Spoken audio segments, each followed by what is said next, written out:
আজকে খেলো ইন্ডিয়ার সংবাদ করিয়ে মাননীয় আজকে খেলো ইন্ডিয়ার একটি প্রোগ্রাম, যেখানে মাননীয় প্রধানমন্ত্রী ভারতবর্ষের 16টা কলেজের মধ্যে আজকে পশ্চিমবঙ্গ থেকে আমাদের বিবি কলেজ, বনমারিলাল ভালোটিয়া কলেজ চান্স পেয়েছিল, সিলেক্টেড হয়েছিল। এবং আজকে মাননীয় প্রধানমন্ত্রী খেলো ইন্ডিয়া নিয়ে যে ভার্চুয়াল মিটিং করেছেন, সেখানে আমরা যুক্ত হয়েছিলাম। এবং সেই কারণে আজকে শুধু আমি নই, আজকে আমার সঙ্গে রয়েছেন ডক্টর বিজন মুখার্জি, আমাদের দেবতনু ভট্টাচার্য, আমাদের জিতেন্দ্র তিওয়ারি মহাশয়, এমএলএ আমাদের কৃষ্ণেন্দু মুখার্জি, এবং আমাদের বিভিন্ন প্রফেসর্স, টিচার্স, স্টুডেন্টস অফকোর্স ছিল, স্পোর্টস পার্সন, তারা সবাই ছিলেন। এবং আজকে খুব দরকার এই খেলো ইন্ডিয়া, কারণ কি আজকে যে যুগ যেভাবে চলছে, ছোট বাচ্চারা স্কুল থেকে মোবাইলের মধ্যে রয়েছে।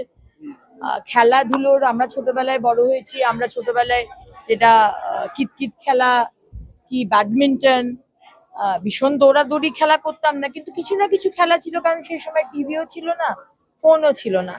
আজকে মাননীয় প্রধানমন্ত্রী বলেছেন যে প্লে স্টেশন দরকার নেই, দরকার প্লে গ্রাউন্ড। এবং আজকে এই ছেলেমেয়েরা খেলাধুলো হলে, খেলাধুলো কিন্তু একটা নেশার মতো, এই নেশা ভালো, কিন্তু আজকে ড্রাগস, গাঁজা, চরস এইসবের মধ্যে আমাদের যুব সমাজ ঢুকে যাচ্ছে। সুতরাং এটা নেশামুক্ত বা নেশামুক্ত ভারত আমাদের তৈরি করতে হবে। তো এই বিষয়গুলো আজকে অ্যাড্রেস করা হয়েছে।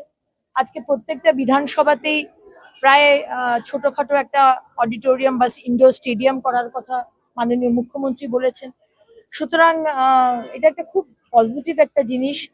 এবং নতুন সরকার, মাননীয় মুখ্যমন্ত্রী শুভেন্দু অধিকারীর নেতৃত্বে আজকে এত বছর ধরে কেন্দ্রীয় যে প্রকল্পগুলো হচ্ছিল না, আজকে খেলো ইন্ডিয়ায় কেউ গুরুত্বই দিত না, কিন্তু আজকে আমাদের নতুন সরকার আসার পর আজকে খেলো ইন্ডিয়া নিয়ে যে এত এত কাজ করা যেতে পারে, সেটা আবার করে শুরু হলো।